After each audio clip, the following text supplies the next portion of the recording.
Alright, today we're going to put together a brand new Medalist Plus unit.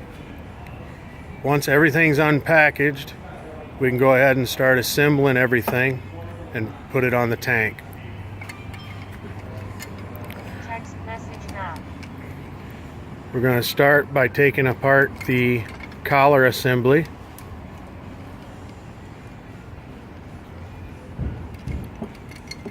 Setting the clamps aside. Putting on the small O-ring onto the bottom.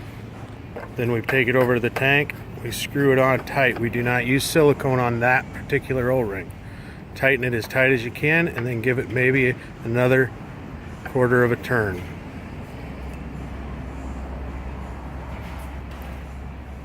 Put the large upper O-ring on with some silicone lube. If you do not put the silicone on, the O-ring will pinch when you push down the valve. Put the silicone on. Go ahead and put the silicone on the outside of the O-ring also.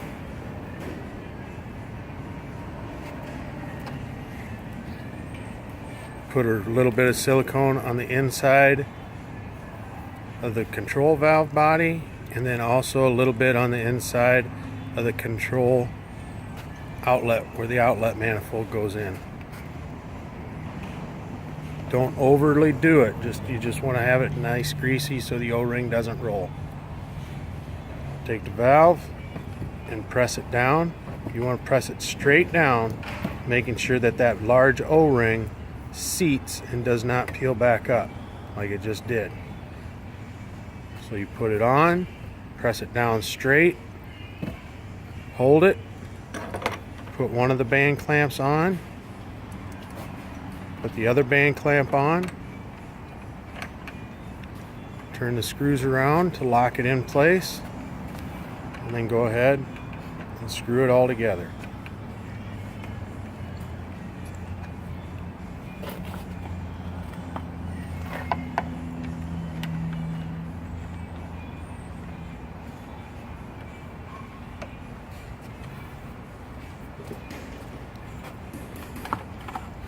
Now we put together the bypass and meter kit assembly. Once again, the O-rings, put them on the couplers and on the meter. Then place them into the valve, making sure the O-ring does not pinch. The one with the meter turbine in it, with the white meter turbine, goes on the outlet side. And the inlet and outlet have arrows on the valve body and on the meters to match up. Looking from the front, the inlet is always on the right. Then you place the bypass on. The blue knob, looking from the front, will always be on the right hand side to match up with the elongated side of the outdoor cover. You put the two pins in to hold the bypass together. And then you put Teflon tape on the fittings. You rotate it clockwise about 6 times around, making sure it's nice and straight and covers all the threads.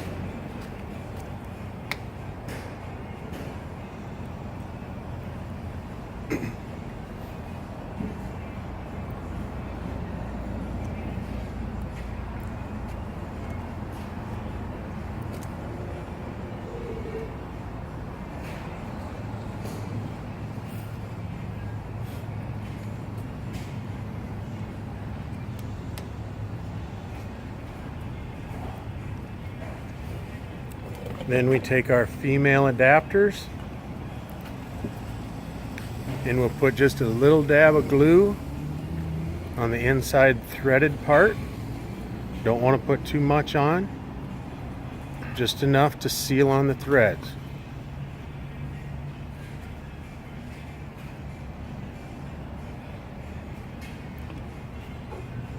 Then you'll simply tighten the females on as tight as you can with your hand, and then you'll tighten them down to where there's about 2 threads left before it bottoms out going into the bypass.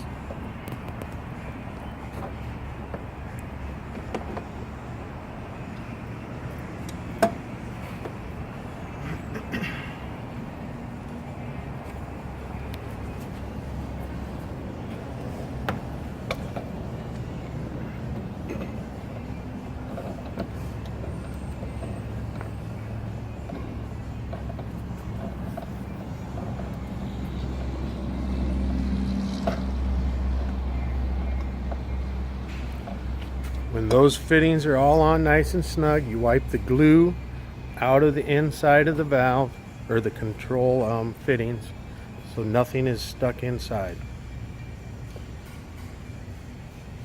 At that point in time, you're done with everything except for the electronic side of the valve.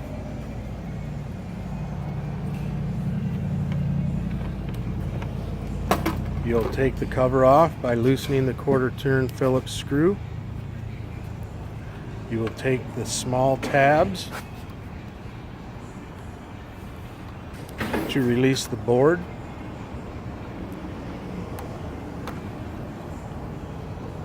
Move the board out. On city water, you will put number 7 on. On well water, you put on number 7 and number 4. And on a carbon filter, you would put on 3, 4, and 7. Once the dip switches are set, you'll put the black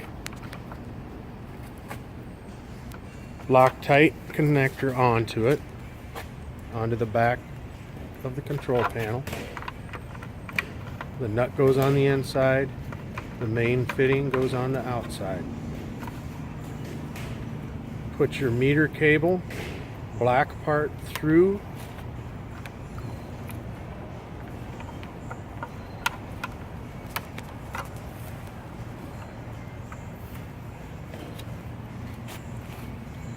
And plug it into the board so the tabs line up. There's a little tab that locks into the red tab. They have to go on a certain way.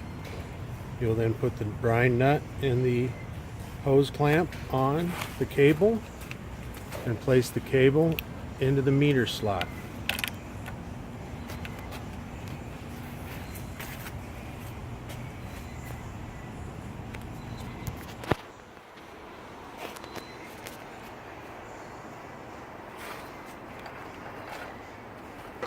Then you're done with the electronics. You can put the cover back on.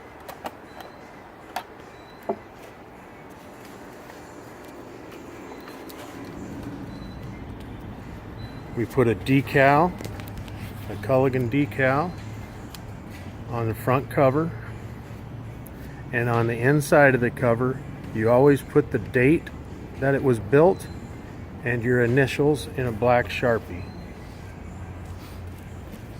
If it was a well water unit, we would go ahead and replace the adductor assembly.